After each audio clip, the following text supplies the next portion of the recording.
Assalamualaikum warahmatullahi wabarakatuh. Saudara sekalian, dalam video ini kita akan lanjutkan materi kita di bimbingan dan konseling.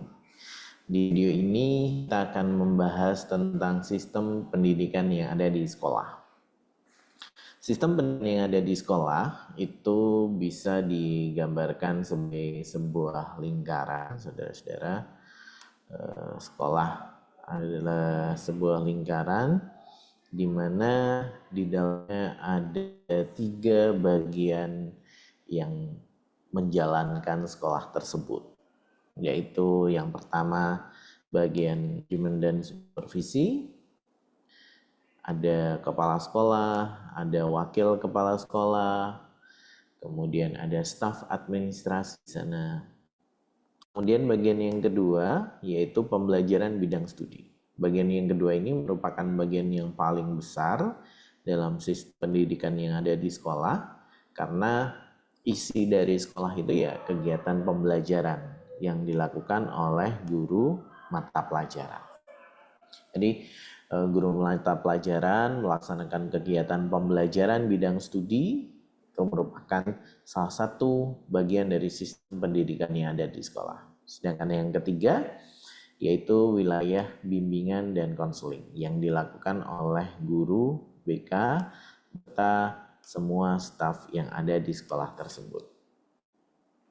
Ketiga bagian dari sistem pendidikan ini punya satu tujuan yang sama yang ingin dicapai, yaitu membantu agar siswa bisa mencapai perkembangan yang optimal. Nah, perkembangan optimal itu seperti apa? Perkembangan optimal itu bisa diartikan perkembangan maksimal dari setiap individu saja, karena tiap individu itu berbeda-beda kemampuan, bakat, minatnya. Di sini tidak digunakan istilah maksimal tetapi optimal. Optimal itu artinya maksimal sesuai dengan karakteristiknya masing-masing. Jadi tujuannya dari ini adalah membantu agar masing-masing siswa itu bisa berkembang secara baik, bisa berkembang secara optimal. Karena punya satu tujuan, maka ketiga sistem pendidikan yang ada di sekolah ini, ketiga bagian dari sistem pendidikan yang ada di sekolah ini perlu saling bekerja sama. Contoh, saat misalkan ada siswa yang punya masalah sehingga dia tidak masuk sekolah selama 2 minggu misalnya. Kemudian sudah dibujuk oleh wali kelasnya serta guru BK untuk mau masuk lagi, untuk mau bersekolah lagi. Saat keesokan harinya siswa tersebut mau untuk masuk sekolah, semua orang harus bisa siswa ini untuk kembali sekolah. Jadi boleh ada guru yang menyeletuk ataupun staf administrasi yang menyeletuk, misalnya, kamu kok masuk sekolah lagi? Saya kira 2 minggu nggak masuk, mau DO aja gitu, mau keluar aja dari sekolah ini. Itu bisa membuat siswa yang berniat untuk kembali sekolah lagi akhirnya menjadi ciut ataupun tidak bersemangat untuk sekolah lagi karena dia ada dan sebagainya. Maka saat siswa ini sudah mau masuk lagi, semua pihak yang ada di sistem pendidikan sekolah ini harus bisa mendukung siswa tersebut. Kalaupun ada pekerjaan rumah yang belum diselesaikan, ada tugas yang belum diselesaikan, maka bisa diberikan instruksi untuk bisa menyelesaikan tugas tersebut. Yang penting masing-masing siswa yang ada di sekolah ini semuanya bisa berkembang secara optimal. Lantas bagaimana misalkan ada hukuman dan lain sebagainya, itu bisa didiskusikan dengan bagian disiplin atau kesiswaan. Yang penting semua pihak yang ada di sistem pendidikan sekolah harus mendukung agar siswa ini mau untuk bersekolah kembali. Berikutnya, eh, dalam melakukan masing-masing pekerjaannya, baik itu guru BK, baik itu kepala sekolah, wakil kepala sekolah, maupun guru mata pelajaran, kita punya dua target utama. Jadi seperti di hakikat guru profesional yang lalu, membantu agar siswa itu mencapai standar kompetensi lulusan dan tahu jalan menuju kebenaran gitu ya. Nah, ada dua hal yang di sini kita perlu untuk mengusahakan. Yang pertama, siswa harus diajarkan atau dipandu atau dibantu untuk memenuhi standar kemandirian peserta didik. Sehingga dia bisa mewujudkan dirinya, bisa perkembangan akademik, atau belajar, vokasi atau karir, sosial, dan personal melalui bimbingan dan konseling yang memandirikan. Ini merupakan wilayah dari bimbingan dan konseling. Sedangkan tidak hanya mencapai kemandirian semata gitu ya, juga harus dibantu untuk mencapai standar kompetensi lulusan, mencapai kriteria ketuntasan minimalnya, memiliki yang kuat dari proses pembelajaran, menguasai hard skill, menguasai soft skill melalui kegiatan pembelajaran yang dilakukan oleh guru mata pelajaran. Jadi dua hal harus bisa dicapai oleh siswa yang ada di sekolah. Yang dilakukan oleh guru dengan yang dilakukan oleh guru BK tentu saja memang ada perbedaan. Maka kalaupun ada perbedaan di situ, kita harus bisa saling memberikan penghormatan terhadap keunikan atau komplementaritas layanannya. Jadi mata pelajaran misalnya dia memberikan pembelajaran atau pengajaran di dalam kelas, fokusnya adalah kepada semua siswa yang di kelas tersebut. Sedangkan guru BK bisa memberikan bimbingan kepada individu ataupun sekelompok kecil siswa yang ada di kelas tersebut. Jadi saling melengkapi, yang penting kita punya satu tujuan yang sama, yaitu membantu agar peserta didik ini bisa standar kompetensi lulusan, mencapai KKM-nya, dan juga mencapai kemandirian yang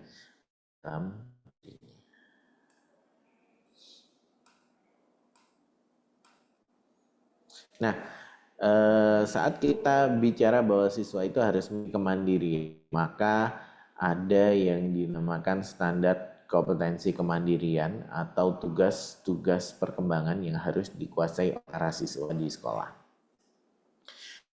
Kurang lebih 10 tugas perkembangan siswa yang harus dia usahakan dia bisa menjadi individu yang mandiri. Yang pertama yaitu mencapai perkembangan diri sebagai yang remaja yang beriman dan kepada Tuhan yang Maha Esa.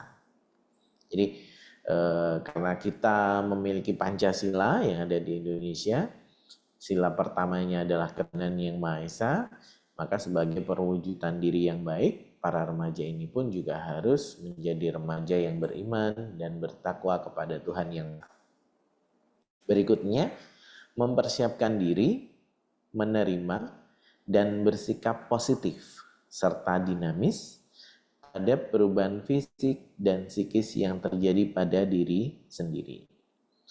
Para siswa kita atau para remaja itu mereka masa transisi dari masa kanak-kanak menuju masa dewasa. Sehingga ada perubahan atau mereka sedang mengalami pubertas pada dirinya.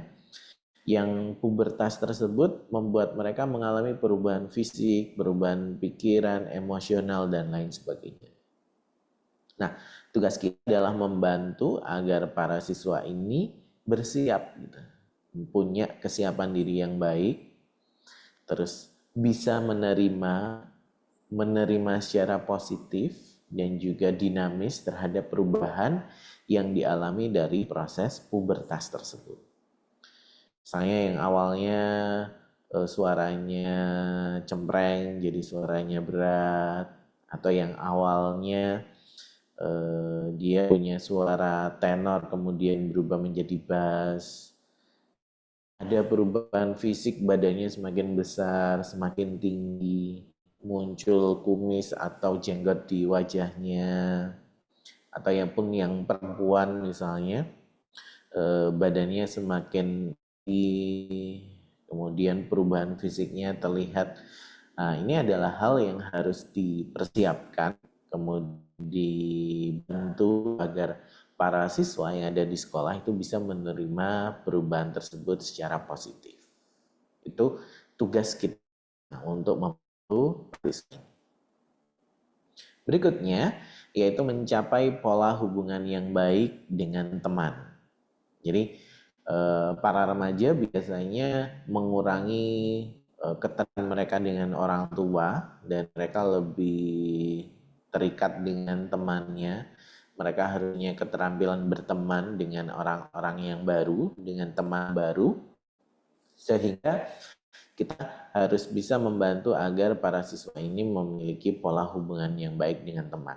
Mereka tahu cara menjalin pertemanan yang baru itu seperti apa, menjaga pertemanan, saat ada konflik apa yang harus dilakukan.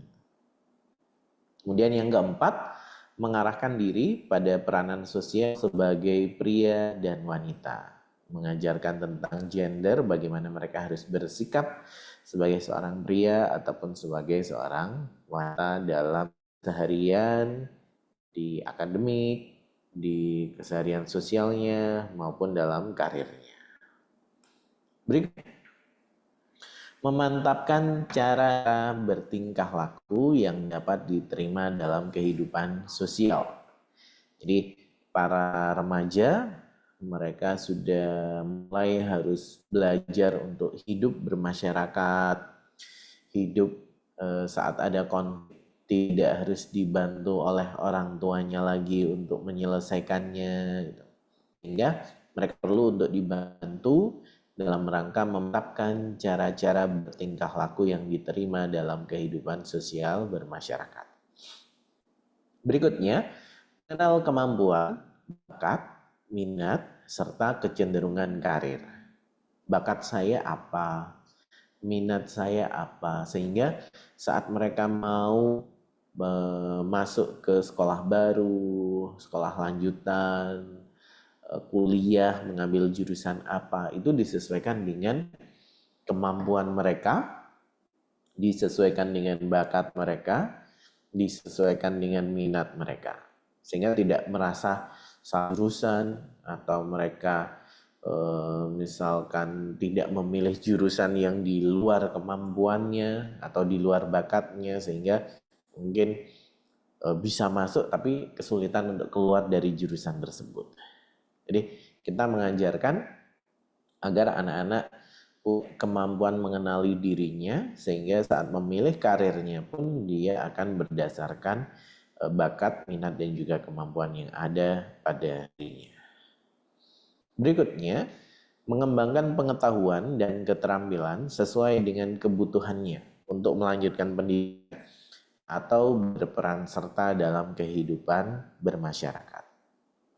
Jadi kita menyadarkan kepada para siswa saat ke SMA, mereka masuk kuliah gitu ya, mereka butuh untuk terus mengembangkan pengetahuan, butuh untuk mengembangkan keterampilan, sehingga belajar atau mempelajari pengetahuan dan keterampilan ini adalah satu hal yang wajib untuk dilakukan dan harus membantu para siswa kita. Berikutnya, mengenal gambaran dan mengembangkan sikap tentang diri, baik kemandirian secara emosional maupun sosial ekonomis. Jadi remaja atau para siswa kita yang awalnya dari anak-anak, dia belum mengenali emosinya, saat ada masalah masih sering dibantu penyelesaiannya. Nah, saat mereka sudah masuk remaja, masuk SMP, masuk SMA, mereka dituntut untuk bisa mandiri secara emosional. Bagaimana mengekspresikan perasaan secara wajar, mengekspresikan perasaan tanpa menyinggung orang lain sehingga tidak memunculkan konflik yang baru. Itu harus kita ajarkan, kita bantu para siswa untuk memiliki keterampilan tersebut. Begitu juga dengan kemandirian sosial ekonomi. Bagaimana mereka harus belajar diri secara ekonomi walaupun tidak mencari uang sendiri, tapi saat diberi uang saku untuk 1 minggu misalnya, untuk 1 bulan misalnya, mereka bisa memanfaatkan uang saku tersebut dengan baik, tidak kekurangan di tengah jalan, tidak kehabisan di tengah-tengah minggu, sehingga itu yang disebut dengan kemandirian secara ekonomis untuk para siswa kita. Berikutnya, seperangkat sistem etika dan nilai-nilai bagi pedoman hidup sebagai pribadi, anggota masyarakat, warga negara, dan juga umat manusia. Kita perlu untuk mengenalkan etika, nilai-nilai kehidupan kepada siswa kita, kepada para remaja ini, agar mereka bisa menjadi pribadi yang bertanggung jawab, bisa menjadi anggota masyarakat yang patuh terhadap norma yang ada, tidak menimbulkan konflik, dan juga tidak mengalami permasalahan sebagai seorang warga negara ataupun manusia. Hubungan kita dengan sesama manusia, hubungan kita dengan alam, itu perlu untuk kita ajarkan kepada para siswa kita. Itu yang disebut dengan tugas perkembangan untuk membantu siswa mencapai kemandirian. Nah, tugas kita sebagai seorang pendidik ini membantu agar para peserta didik kita bisa berkembang secara utuh, tidak hanya pinter, tapi juga pinter pelajaran dan juga pinter kemandirian. Jadi kita membantu mereka agar bisa mengembangkan diri secara utuh dan optimal. Dan ini tidak bisa dikerjakan sendirian oleh guru BK. Harus ada kerjasama antara guru, antara konselor atau guru BK, dan juga tenaga pendidik lainnya sebagai seorang mitra kerja. Ibaratnya saat ada satu guru yang sudah berhasil membujuk siswa untuk melakukan hal yang positif, maka guru-guru yang lain pun, guru BK yang lain pun juga harus bisa melakukan hal yang serupa, mendukung agar siswa tersebut bisa berkembang dengan baik.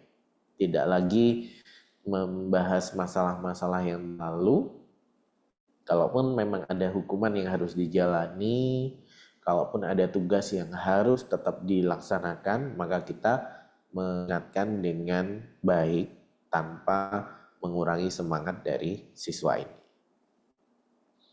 Nah, walaupun kan kita punya tugas kita masing-masing, punya wilayah kerja utama kita, kalau Bapak Ibu guru ya sambil mengajar gitu ya. Tugas utamanya adalah mengajar, menyampaikan materi pembelajaran. Di sela-sela mengajar tersebut, kita bisa menyisipkan materi-materi ataupun informasi, pelatihan keterampilan, bagaimana mereka harus mencapai standar kompetensi kemandirian.